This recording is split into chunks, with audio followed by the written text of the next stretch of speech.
First story is titled, Am I the a-hole for not wanting my 16 female parents, 51 male and 43 female, to have shared custody of me? My parents are going through a divorce.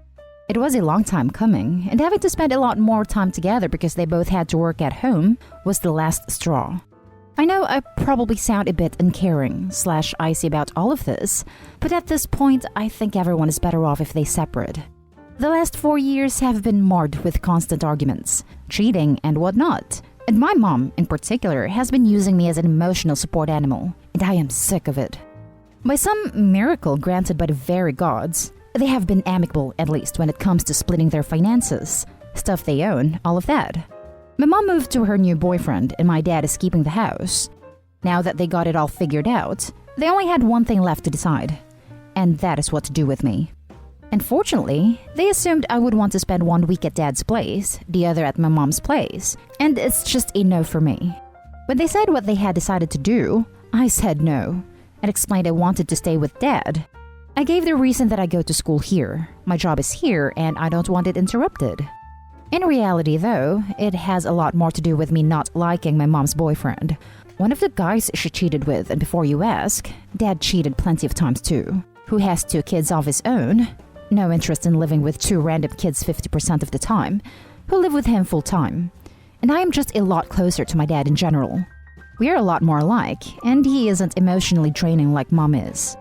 When I said this, mom broke down and begged me to stay with her full time instead. I said no. She threatened to go to court over this, but my dad pointed out that was a waste of time because I am old enough to where my decision will pretty much be final. That was last week. My mom's side of the family has gotten involved since, telling me I need to keep my mom's feelings into account and support her, and my grandma's gone as far as to demand I go live with my mom instead. I am aware I am not the most empathetic person. Far from it. So I have a tendency to only look at things from my own side, but my mom is clearly broken up about this. She calls me several times a day crying. I want to know if I'm the a-hole here. Please be blunt. Now for the top comments. Not the a-hole. It's a sad state where you're the most adult in the whole situation. I think they're just emotional, mostly. That's true, but your mom says you need to take her feelings into consideration while she's disregarding your much more practical points, namely your school and job.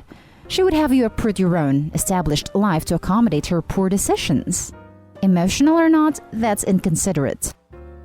Well, it is not like she's moving that far away. We currently live in this town and she's moving to the center of the next town over. My issue is that it would add about an hour to my travel time and I pay for my own gas. Cycling is not an option with that distance, and I'll be damned if I take public transport, especially in the evening, which is usually when I get out of work. Not the a-hole. My mom's side of the family has gotten involved since, telling me I need to keep my mom's feelings into account and support her. And your feelings don't count? I wonder why. It turns out they do count, and there isn't much they can do about it apart from the emotional blackmail. Luckily, it doesn't sound like it's working. You do what's right for you. Like I said, I am not a very emotional person, so their pressure, I guess you could call it, isn't working very well. I just had the idea that maybe I am wrong here in being an a-hole, which wouldn't be the first time, so why not ask people here? Now for the next story. Am I the a-hole for not wanting to visit my bio father who is seriously ill after he and my bio mother refused to see me for years? My 24 female, bio mother, 39 female, got pregnant with me when she was 14 and bio father was 17. When I was born, they gave me up for adoption to my parents. After that, they never wanted to know anything about me. They continued with their lives pretending that I never existed. When I turned 10, I wanted to contact my bio parents because I wanted to know more about them. But when my parents tried to contact them, they said they didn't want to see me nor know anything about me. And yes, it hurt me. But I didn't contact them again until I was 16. At that time, they had already graduated from college. They got married and had another daughter. I knew that because I always checked their Facebook. This time, I sent a message to my bio father, 41 male, and he was really rude. He told me that he didn't want to know anything about me, and that it was best to forget that they are my bio parents, that they had only one daughter, and that was the girl they had at the time. I told him that all I wanted was to know more about my family history, and he gave me his sister's, 46 female, number so that she could give me that information, and then he blocked me. Since then, I have been in contact with my aunt, and she's the only person in my bio family with whom I have a good relationship, and she was the one who gave my new phone number to my bio mother. And yesterday, she sent me a message saying that my bio father is really sick, and that he wants to see me to apologize for the things he did and said in the past. I didn't reply, and last night he was the one who called me and asked me to please go to their house to see him, that he's sick, and that he wants his other children to know that they have a sister, and that his wish is to see all his children together in case something bad happened to him. So I told him that I wasn't going to go, that they are not my siblings, and that they are not my parents, that my parents are the people who raised me and gave me all the love that they denied me during all these years. When I told him that, he started crying, and he told me that he was really sorry, that he and my bio mother were very young when I was born, and that they didn't know all the damage they were doing to me, but I ignored him and hung up the phone. My aunt called me and told me that he was very sorry, and that I was being a resentful brat, that I should leave the past behind and forgive my bio father. Am I the a-hole for not wanting to go? Now for the top comments. Not an a-hole. They were young when they had you. They were not young when they rejected your attempts at contact and told you that you weren't their daughter. You don't owe him anything, least of all a way to solve his own conscience. Not an a-hole. This right here. They had plenty of time to build a relationship once they got their acts together. They didn't, and they should have no expectations of you. He was a grown man at 41 when he blocked you, and he needs to realize that and stop making excuses. I wonder what they have told your siblings. It sounds like they haven't told them anything, and even if you did go, are they expecting your siblings to take this news without any bumps? To find out that your parents had another child that they have never mentioned and have never tried to connect with? Bio dad may be in for more surprises and resentment.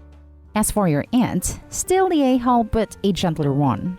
She's dealing with losing her brother, and I have a feeling that if your siblings don't know about you, she's probably under some stress about keeping her brother's secrets. But she has no right to point fingers at you when her brother and sister-in-law are the ones that are wrong. I hope you are taking care of yourself in all of this. Forgiveness and acceptance are hard, but I hope you found a measure of peace in your situation. It sucks, and they have done wrong by you, not for giving you up for adoption. They were young when that happened, but their adult choices have continued to hurt you. And for that, they have to realize that there are consequences, and that you owe them nothing. Oh look!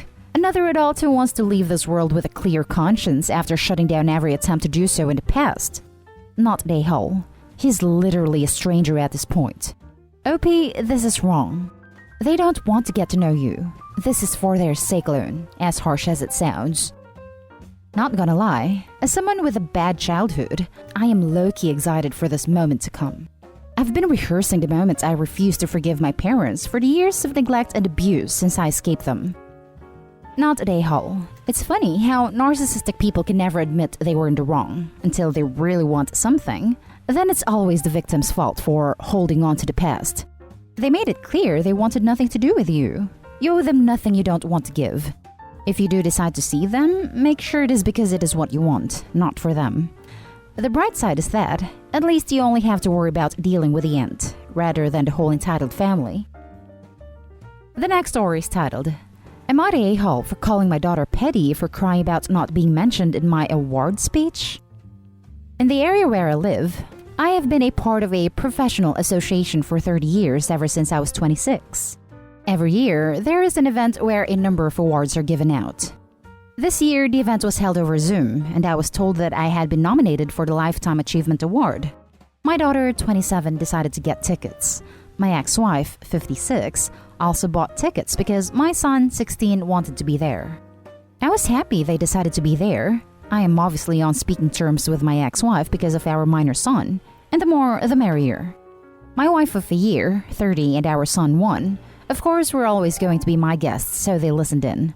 I honestly didn't expect to win, and didn't want to jinx things by preparing a speech, but when the time came, they announced my name. I was ecstatic because this was the highest honor to be given. My wife and my son were hugging me and she kissed me on the cheek. So I started off my speech with that I was sitting here tonight with my beautiful wife and my wonderful son. I said that I'd like to thank them for their support and know everything I have and continue to do to them. After saying that, I didn't know how to add in anybody else, so I thanked the professional association and ended the speech. Yesterday, I was in therapy with my older kids, and ex-wife and my daughter was sullen the whole session, and finally started railing against me for ignoring the three of them during my speech, and said that my ex-wife could have been just as successful as me in my profession given how many ideas she's given me in helping me start my business, and that they were the ones dealing with my late nights and absences and being poor for many years. I explained to all three of them that I didn't know I would win, and that I was obviously going to acknowledge the people who were currently besides me, and was tongue-tied. My daughter didn't seem to accept that explanation and continued crying. I finally told her that at this point, she's just being petty because of old grudges, and my son stood up and said, "Excuse us for being with you at the starting line." My ex-wife also started crying, and the therapy session ended there. Am I the a-hole for thinking that 3 weeks is enough time to get over sour grapes over a simple speech? You're the a-hole. You said you owe everything to your current wife and small child. I'd say she's pretty justified, especially considering they paid to be there.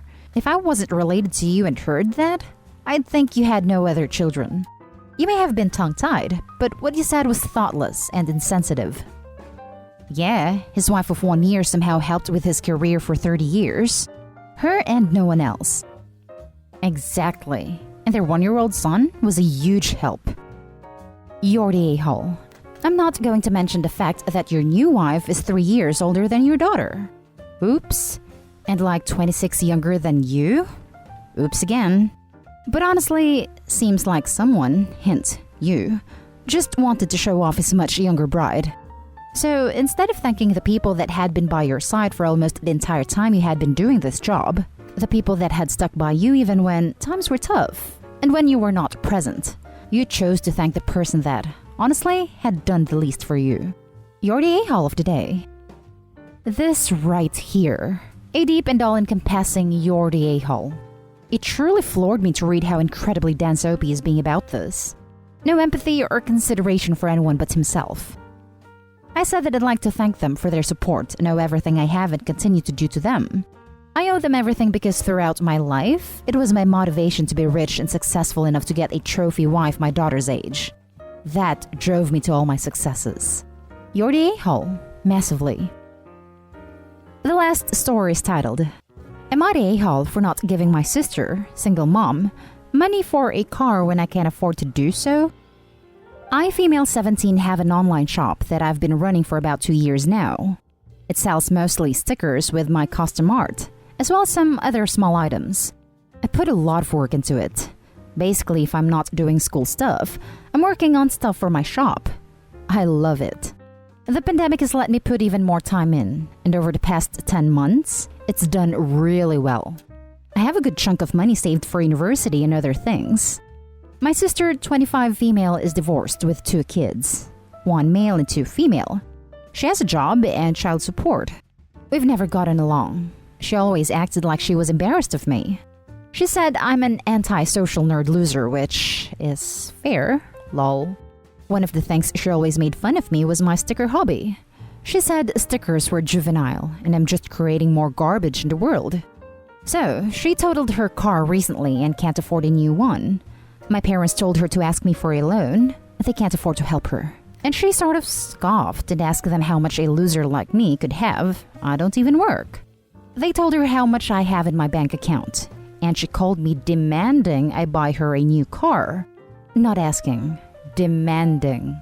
She said I didn't need the money, that I could get student loans like she did, and that I was a bad sister for not offering to help her out, / pay her when I knew how tough she had it.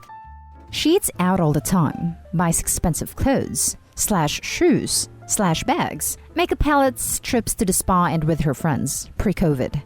I had no idea she had it tough, but in fairness, even if I had, I probably wouldn't have given her money. At no point in this convo did she mention paying me back.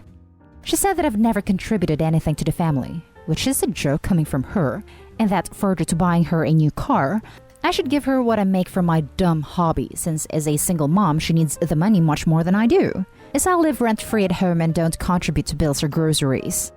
The thing is, she's not wrong, but I don't want to give her a cent. She's my sister and I love her, but I don't like her very much. She's selfish and entitled, and it bugs me she just makes these demands like I'm the one being unreasonable. So I said hell no, and that she probably is too good for my baby sticker money anyway. I wouldn't want her to stoop to my level. Then I hung up and stopped responding to her texts, /calls/DMs. My parents won't force me to do anything. They say it's up to me, but that I should reconsider.